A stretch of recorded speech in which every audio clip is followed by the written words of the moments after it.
Welcome into the FanDuel Hurry Up. It's Marino for Fantasy Sports Network. And Jim Sonis of Number Fire is on hand as we preview the divisional weekend of the NFL playoffs. We have a little bit of a different format. We did this last week as well this time around. But with FanDuel having a Saturday slate and a Sunday slate, we're going to go through each day and start by giving you 3 studs and 3 values for the Saturday slate. Of course, the Colts are visiting the Chiefs and the Cowboys are visiting the Rams. So, Jim, let's get into it. And your first stud of Saturday is Jared Goff. Yeah, I think when you look at this Saturday-only slate, everything at quarterback will revolve around the Indy and KC game. And it makes sense because Patrick Mahomes is a baller, got Andrew Luck there as well, and he has been awesome the second half of the year.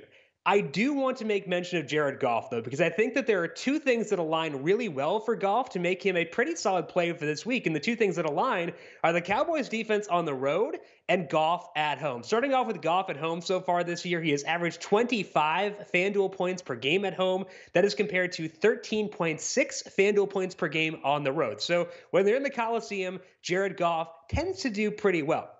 This Cowboys pass defense, if you remember, a couple weeks ago, they shut down the Saints and they played really well in that game. And it was kind of this change for the Cowboys where it seemed like they became this defense that was a force to be reckoned with. But that game was in Dallas. And when they've been on the road this year, they have allowed 0.18 passing net expected points per dropback to opposing passers. That is an above average mark. And at home, it's done at 0.05. So they're a pretty drastic team from a home road splits perspective, facing a quarterback who has pretty drastic home road splits as well. And both those splits line up positively for the Rams this weekend. I think the big concern you could have for this game is it's not the matchup. For me, it's actually the Cowboys trying to run the ball a ton and keep the ball out of Goff's hands. But I still think that with that being a concern, you could still use Jared Goff this weekend. Goff is rested. That offensive line has gotten healthier. Todd Gurley is now healthier than he was before, too. I kind of think things line up really well for the Rams to have a good game here. And if they do,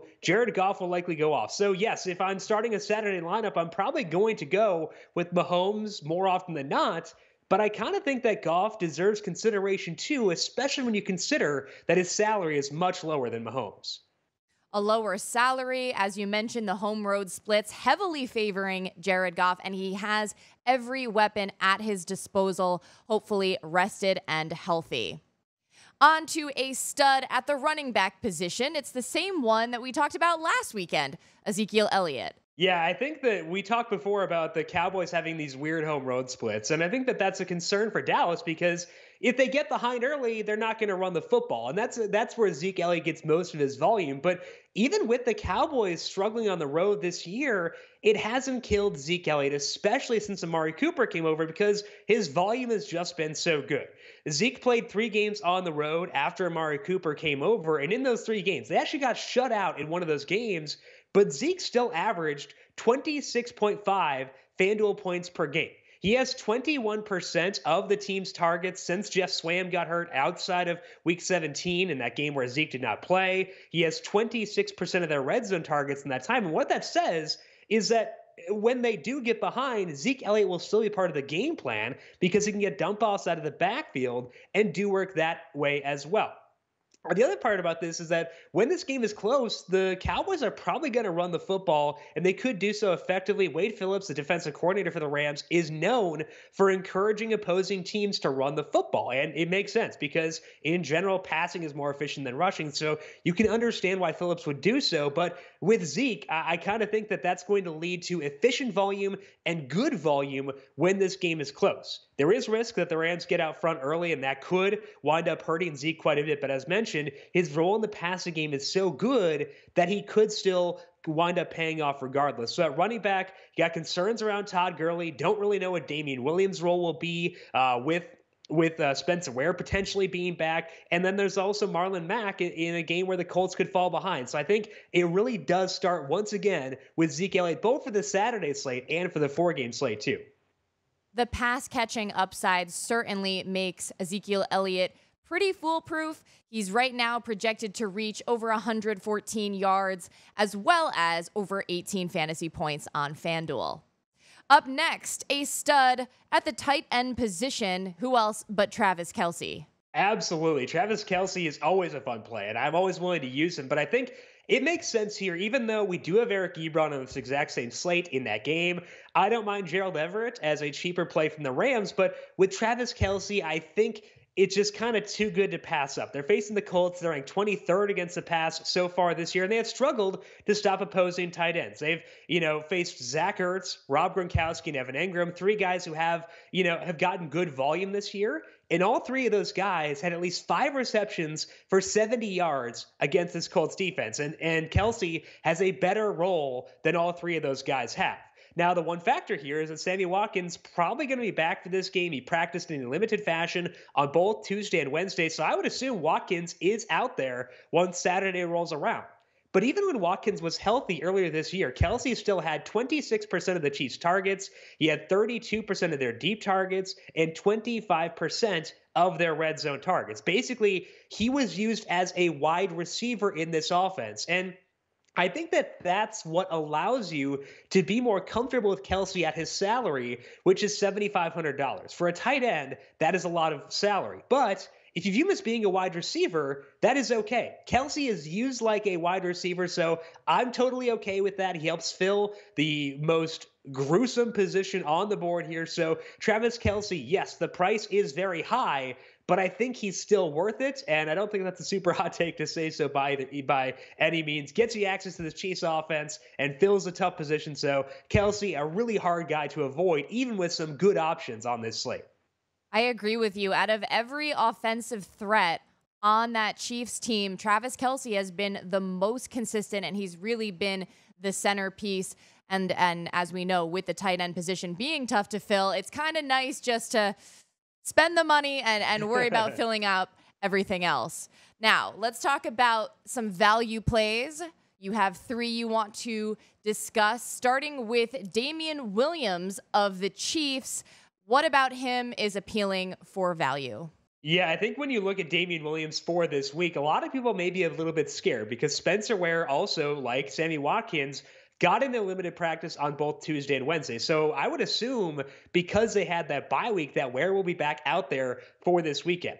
But I don't think that should be enough to totally push us away from Damien Williams. The first reason that I think that is because Ware in week 17 actually got into full practice the entire week. It seemed like he'd be back, and then he wound up being inactive for that game. Now, after a bye week, he is suddenly limited again. I don't think he is fully healthy yet, which bodes better for Damien Williams. The other part is that they signed Damien Williams to a 2-year contract extension prior to week 17. That says that this is a guy they believe in and are willing to use not just for this year, but also beyond that. So I think that that is another reason why we could potentially still get to Williams, even with Spencer Ware potentially being back. He's just $6,100. And I think that that is another thing that helps safeguard you just in case Spencer Ware does play a role when he comes back.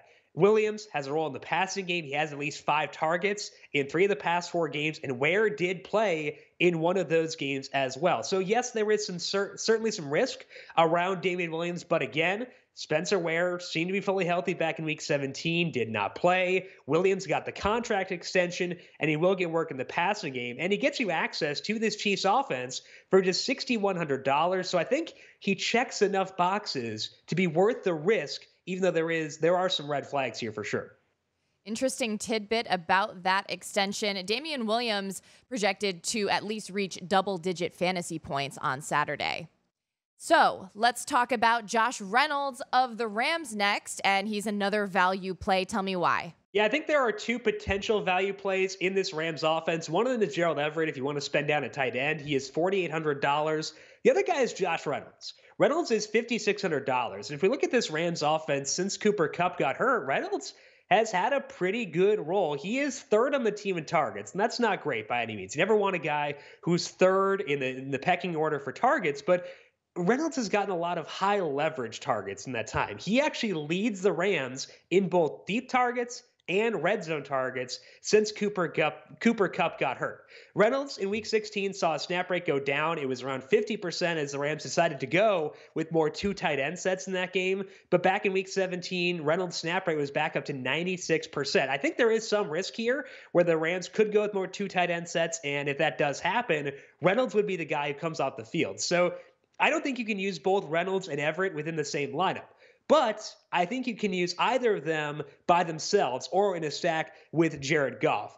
Josh Reynolds, $5,600. Gerald Everett is $4,800. A couple of value plays getting you access to this Rams team. They help you afford guys like Ezekiel Elliott, like Travis Kelce, like Patrick Mahomes. And I think that they get you there without taking a big hit to your ceiling with both Reynolds and with Gerald Everett. Leading in deep targets and red zone targets. Who knew? Josh Reynolds. Okay, and one more value play we want to talk about.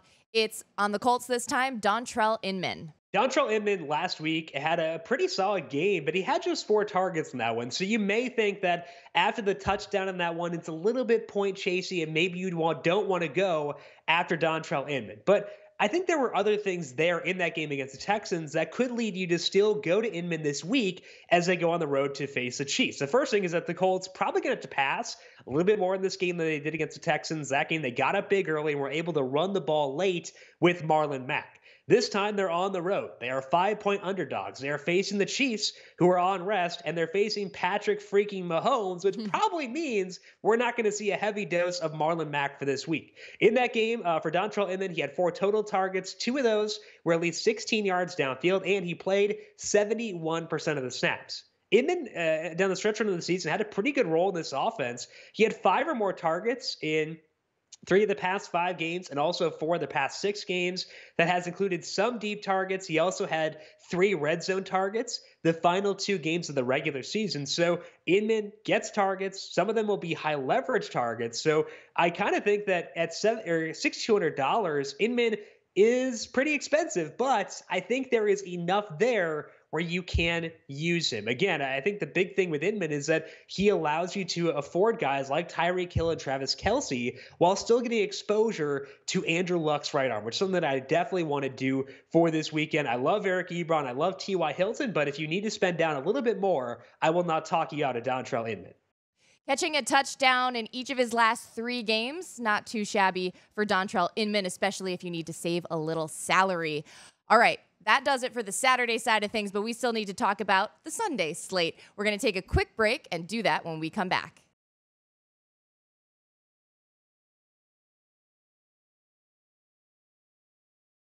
We're back on the FanDuel Hurry Up. Maria Marino for Fantasy Sports Network once again, and Jim Sonis of Number Fire. It's time now to talk about the Sunday slate on FanDuel for the NFL divisional round of the playoffs. Of course, the Chargers are visiting the Patriots first, and then it's the Eagles visiting the Saints. We're going to give you 3 studs and 3 value plays. The first stud being at quarterback and Drew Brees. Yeah, I think when you look at this 2-game slate, Maria, it is really hard to avoid Drew Brees at quarterback because you've got that Patriots-Chargers game. That game is outdoors. This game is indoors, and the matchup for Drew Brees is really good. This Eagles team finished 17th against the pass, and they were much worse down the stretch after all those injuries piled up. And I know that the Eagles secondary has performed admirably, given the fact they've been signing guys off the street, essentially, but at the end of the day, they have still allowed a lot of production to opposing wide receivers. We saw Deshaun Watson light them up in Philadelphia. Dak Prescott had 455 yards against them. That game was also indoors. This one will be in the Superdome. Looking at Drew Brees, I think we could be concerned about him because he did struggle down the stretch of the season. But it's always important to remember the context behind those games. 3 of the final 4 games that Brees played in the regular season were outdoors. And as we know, he has really heavy home road splits. The one game he played indoors was that game against the Steelers, and the Saints offense put up more than 30 points in that game. He played well there, even though the fantasy output was just okay with around 16 FanDuel points in that game. Brees has massive home road splits. So whenever you see him have this weird stretch, but a lot of that weird stretch comes outdoors, you can kind of overlook it. And I think that's what I'm doing here with Drew Brees against the Philadelphia Eagles. I love the matchup. I love the fact this is indoors. And I think that when you look at the other quarterbacks on the slate, I'm very much okay paying the piper for Drew Brees, finding the salary to get up to him, and plugging him in and trying to find value from there. The Saints have a true home field advantage. Of course, that rings true for Drew Brees. He's projected to reach over 24 fantasy points on FanDuel. Up next, a stud at the running back position. It's another Saint, Alvin Kamara. Yeah, it's going to be pretty hard to avoid the Saints if you're playing the Sunday-only slate here. I think pretty much across the board, they've got guys in every position that you would want to use. And Kamara, to me, I think is the best running back on this slate because last year in the playoffs, we saw the Saints really commit to Alvin Kamara. They've been playing him around 50 or so percent of the snaps prior to that. And then the playoffs, things got cranked up to around 63%.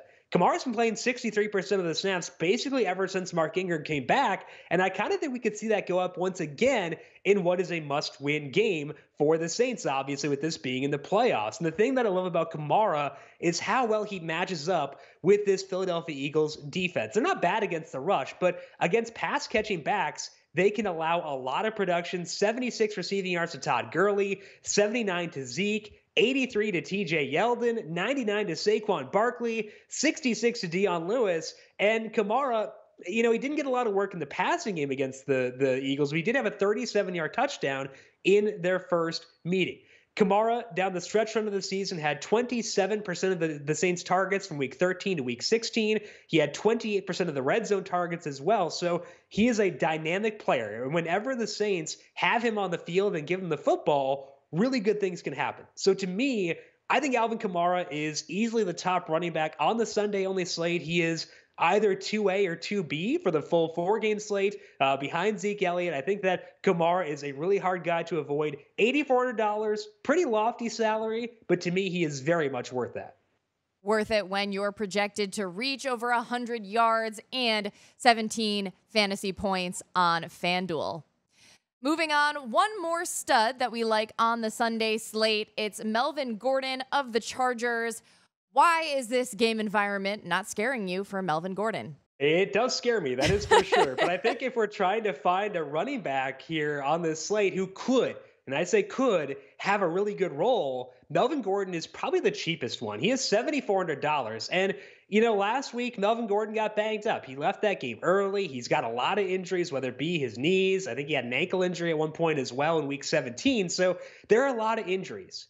But if we get Melvin Gordon healthy for this game, then the salary, I think, is just way too low. $7,400. That is the same salary as James White, who hasn't been nearly as involved ever since Rex Burkhead came back. It is just $100 more than Marlon Mack if we're looking at the full 4-game slate, and Mack is more dependent on the game script. The Patriots defense likes to invite teams to run the football. They want you to run the football and test your patience against them. And the Chargers are so efficient running the football that they very well could oblige them and just pound the rock with Melvin Gordon. Now, I think with Melvin Gordon more so than pretty much anyone, you need to watch the reports entering this weekend. If he gets into full practice on Friday, I think that Gordon then winds up being a really good play for both the 4-game slate and for the Sunday-only slate, especially because we may not get official word that he's going to play until Sunday morning, and you may get lower ownership on him as a result. The Patriots have struggled as a team without Josh Gordon, too, which could lead to positive game script from Melvin Gordon, so it is risky for sure. He could wind up ceding passing down work to Austin Eckler the same way he did last weekend. But I still think that Melvin Gordon can be worth it because his salary has been adjusted down so far, so Melvin Gordon, definitely scary, definitely risky, but I think he's worth it to me. Okay, I'll amend my previous statement. You're not really super scared, maybe a little bit scared, but again, that price adjustment helps for Melvin Gordon. We have to move on to the value plays for the Sunday slate. And first up, it's Chris Hogan of the Patriots. He's had some magic in the playoffs in the past. What can we expect this time? Yeah, I don't really know what to expect from Chris Hogan. Like, a baseline expectation for him is like the shrug emoji, basically. I don't know what's going to happen with this guy, but in week 17, we saw something different from him. He's been running routes pretty much the entire year. He has been on the field, but he hasn't been getting targeted. But in that game in week 17, which for the Patriots was essentially a must-win game because they wanted that first-round bye and needed to beat the Jets to get it, we saw a lot of Chris Hogan in that game. He had 11 targets, and 4 of those were deep targets. 2 of them were in the red zone. Now, the matchup here is pretty tough. The Chargers have really good cornerbacks, but I still think that we know Chris Hogan will be on the field. There is a possibility he will get a lot of volume the same way that he got in week 17 against that Jets defense. And that's also not necessarily a sieve matchup either, because the Jets are pretty good against outside wide receivers. There is a path for Chris Hogan to having a really good game. I don't think he is a cash game play by any means, because in week 16, also without Josh Gordon, Hogan had 0 targets. So the floor here is 0. The upside is much better than that based on what we saw in week 17. So Hogan, he's a kind of a weird dude to try to figure out. And I don't have a lot of conviction in him, but as we saw in week 17, there is a scenario in which Chris Hogan gets a good amount of volume. And for a cheap wide receiver on the Sunday only slate, I will certainly take that, because I think that Hogan's upside is better than most of the other guys in his salary tier. Someone in the offense on a Bill Belichick coach team is hard to figure out, hard to predict. Shocking, right. Shocking. However, Hogan, like you said, definitely has some pros. Moving on to another value play. This time it's a running back on the Eagles, Darren Sproles. Yeah, you look back to last week against the Bears, and Darren Sproles didn't really do a whole lot. He had fewer than 5 FanDuel points, and that's kind of scary. But I think that there was a lot of underlying stuff in that game that lines up really well for Darren Sproles, especially in a spot where the Eagles could be trailing against the Saints. The first thing that I loved about Darren Sproles in that game against the Bears is that he played 55% of the snaps. That is just a massive number for a running back, especially for a team that has been a committee team in the backfield pretty much the entire season. So the snap rate was there. Sproles got 13 carries. He had 3 targets. Some of those carries were in close to the goal line as well, which means he's got a decent chance at plunging into the end zone for a touchdown as well. Now we look at the game script here for Sunday against the Saints. The Saints have a high-powered offense. They're on a bye. They've got their offensive line rested up and healthy. They could hang a pretty big number on the Eagles here once again. If that does happen, we could see a lot of Darren Sproles in this game. All the way back in week 11 when the Eagles faced the Saints, yes, they got down big early, but in that game, they used their running backs heavily. Eagles running backs had 8 targets in that game, 2 for Corey Clement and 6 for Josh Adams. Darren Sproles is a better back in the passing game than either of those guys. You do not want to run on the Saints team. So I think if we're trying to get inside the mind of Doug Peterson, it would make sense to have Darren Sproles out there and use him out of the backfield as a wide receiver.